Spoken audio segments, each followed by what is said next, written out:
tempat acara dimulai. Para hadirin undangan dimohon untuk berdiri.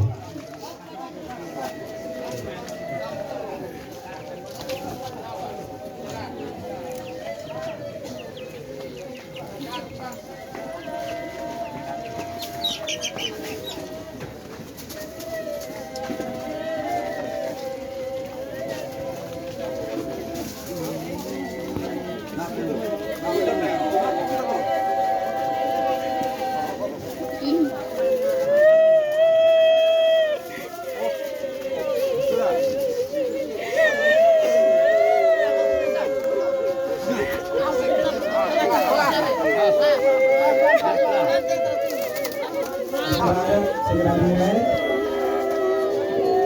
penyerahan jenazah dari keluarga secara simbolis kepada PGRI untuk dimakamkan di tanah jenazah.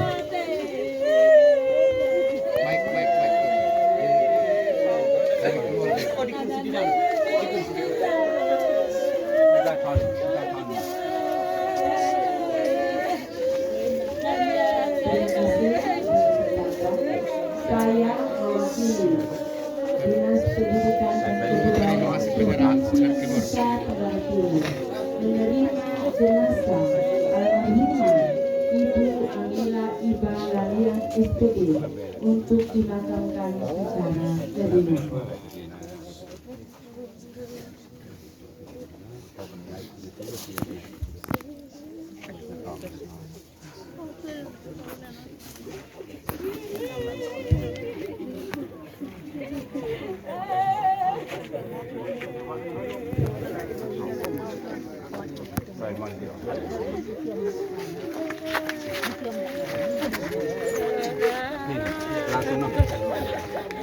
Ay,